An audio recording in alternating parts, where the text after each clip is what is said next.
ever meet her? Billie? Mm-hmm. I was scared of her, though. The young singers nowadays are a lot more bold than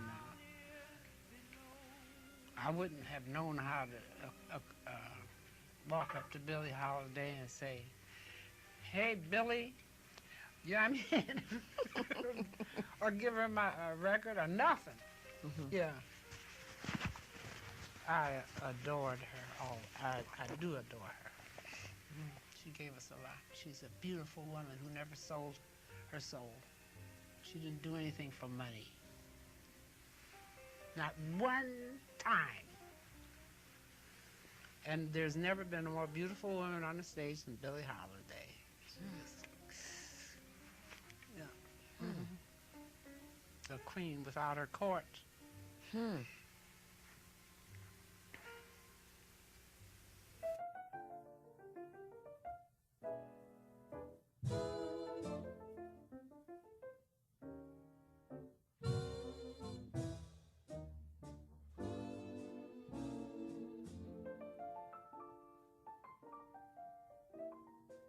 All of me, why not take all of me? Can't you see? I'm Billie Holiday was no born on good April 7, 1915 in Philadelphia, Pennsylvania, under her birth name Eleanor Fagan. Her parents, who were never married, were Sarah Julia Fagan and Clarence Holiday. Clarence was a musician and pursued a career as a guitarist and jazz banjo player, and so he left his wife and daughter shortly after Holiday's birth. Her mother, at the age of 19, had moved to Philadelphia after her parents kicked her out of their Baltimore house for becoming pregnant. Sarah had no support from her parents, so she decided to have young Billie stay with their older married half-sister Eva Miller in Baltimore, Maryland. There, Holiday was first introduced to the culture of jazz in the urban city. Young Billie grew up in a complicated and lonesome childhood, with her mother struggling to earn money as a train attendant on passenger railroads and her father as an infrequent visitor. Billie was primarily raised by Eva Miller's mother-in-law, Martha Miller. In 1920, Sarah married Philip Gough, and Billie began to have some stability in her home life. However, the marriage lasted only 2 years, causing her mother to go back to working transportation jobs and Billie to go back under the care of the Millers. The absence of her mother and being under the care of essential strangers left Billie very unhappy. She suffered in this lifestyle for much of the first 10 years of her life. Billie frequently skipped school, and eventually her unexcused absences resulted in her being brought forth before the juvenile court on January 5, 1925, at just 9 years of age. The ruling sent her to the House of Good Shepherd, a Catholic reform school for troubled African-American girls. On March 19, 1925, she was baptized there, and on October 3, 1925, after 9 months in care, she was returned back to her mother's guidance. Billie's mother had opened a restaurant called the East Side Grill, where the two worked for hours on end. By just 11 years old, Billie had dropped out of school. Billie's life of tragedy would soon begin on December 24, 1926. After returning home one day, Billie's mother found a neighbor attempting to rape her daughter. The neighbor was arrested and Billie was once again sent to the House of Good Shepherd. In February of 1927, at almost 12 years old, Billie was released and found a job. That job, however, was running errands for a brothel. At the end of 1928, Billie's mother had moved to Harlem in New York to try to find another job, and left her daughter under the care of the Millers once again. In early 1929, Billie joined her mother in New York. Her mother became a prostitute at their landlady's brothel, and soon after arriving in Harlem, Billie, not yet 14, became a prostitute herself. In May, Billie and her mother were sent to prison when their brothel was raided, and after working in a workhouse for some months, Billie's mother was released in July, then Billie in October. Despite the desperate and bleak times, Billie found comfort in music, especially in jazz artists, particularly Bessie Smith and Louis Armstrong. By 1930, Billie began singing at a number of different Harlem nightclubs, working for tips. She had no technical training and never learned how to read music, and she found her way into the dynamic jazz culture of the country. She borrowed her stage name Billie Holiday from an admired actress, Billie Dove, and her musician father, Clarence Holiday. Billie then paired up with tenor sax player Kenneth Holland, a neighbor, from 1929 to 1931, performing at clubs like the Grey Dawn, Pods and Jerry's, and the Brooklyn Elks Club. Holiday's reputation grew, and she began to perform at more clubs, during which she was able to connect with her father, who happened to be in a band. In 1933, John Hammond first heard Holiday perform at just 18 years old, and arranged a recording debut for her with Benny Goodman in November of 1933. For just a debut recording, their first song, Your Mother's Son-in-Law, sold 300 copies, while their second song, Riffin and the Scotch, sold 5,000 copies. Holiday's fame steadily grew, and Hammond called her an improvising jazz genius.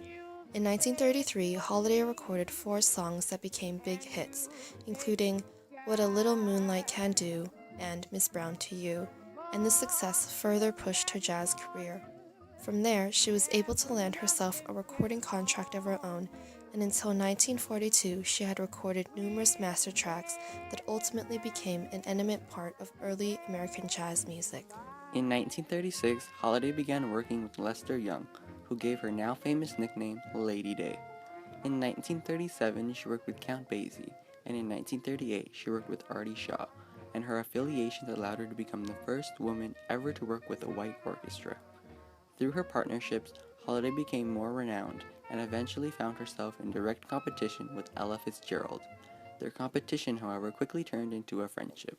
Billie Holiday's career would forever change in 1939 with her introduction to the song Strange Fruit, written by Abel Meeropol, a teacher who wrote it as a poem.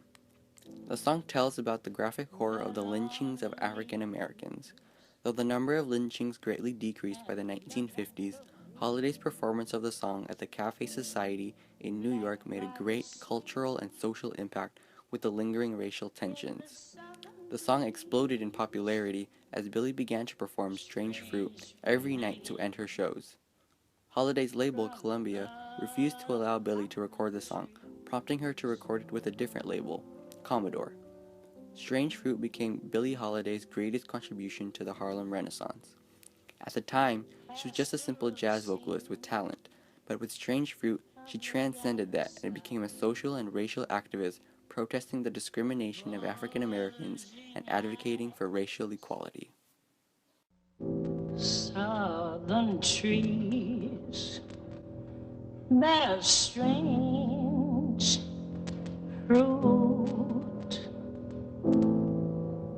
blood on the leaves and blood at the root, black bodies swinging in the southern breeze, strange fruit hanging from the poplar trees.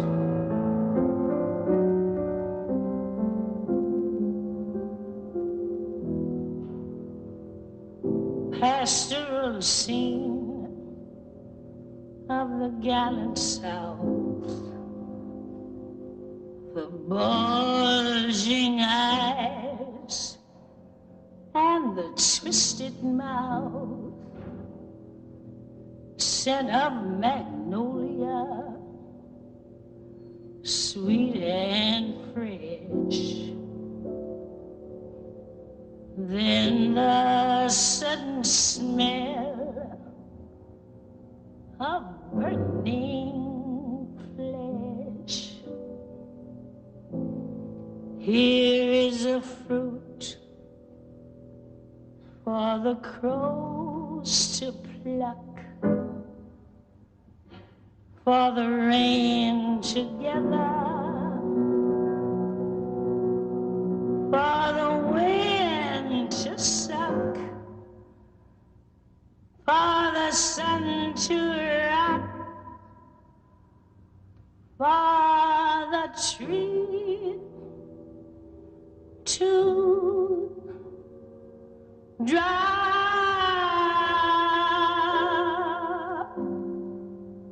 Here is a strange and bitter cry.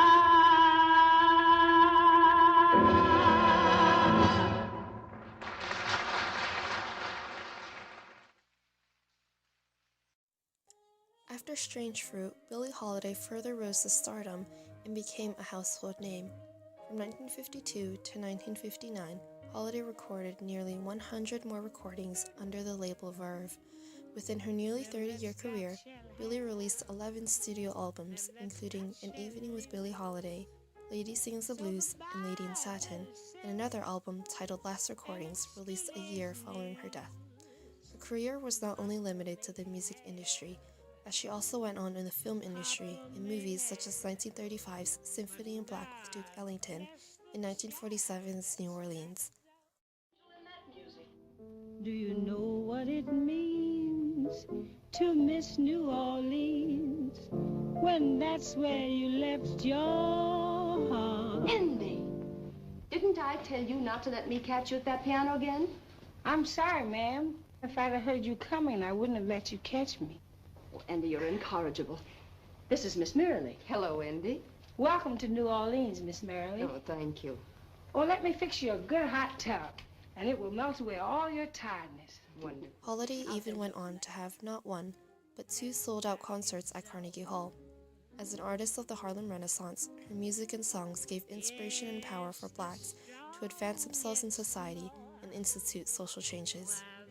Her music celebrated black excellence, and had it not been for Billie Holiday, jazz and the blues would not have gained such popularity. With her success and fame, however, also came troubles and problems for Lady Day.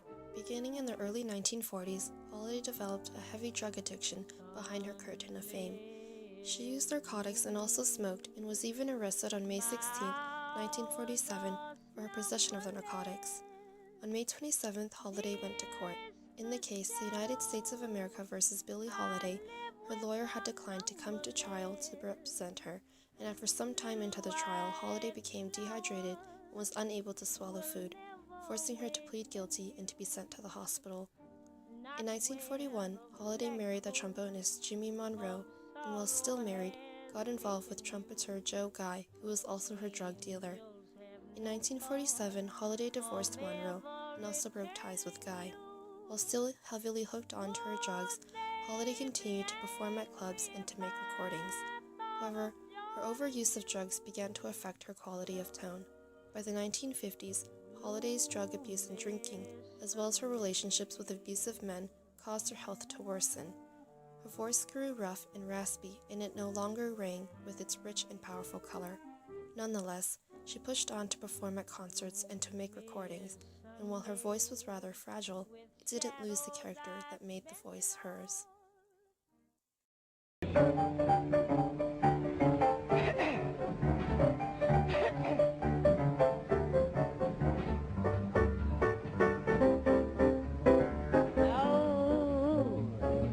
what little moonlight can do.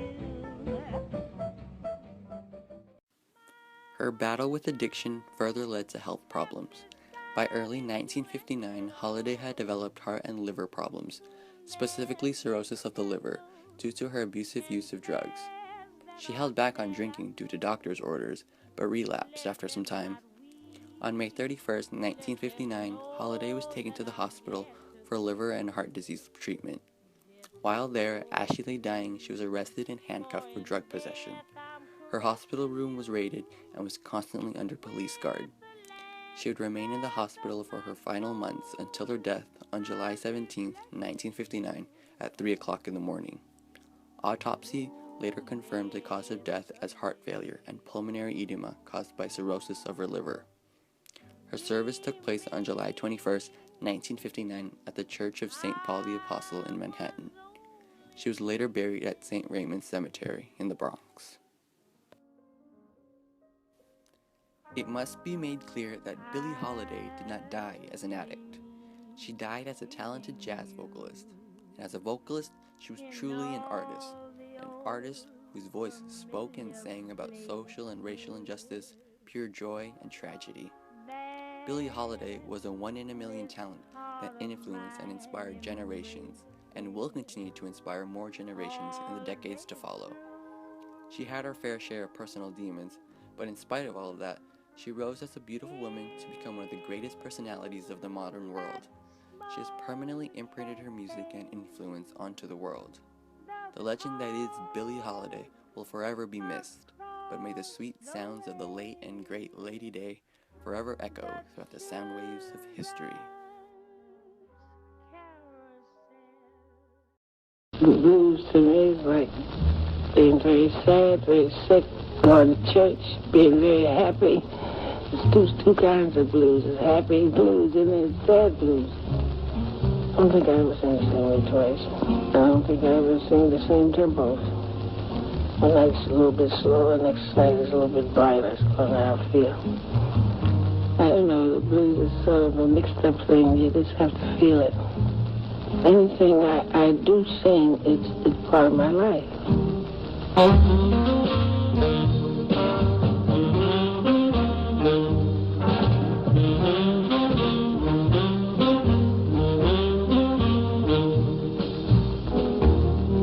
My man don't love me. He treats me oh so mean. My man, he don't love me.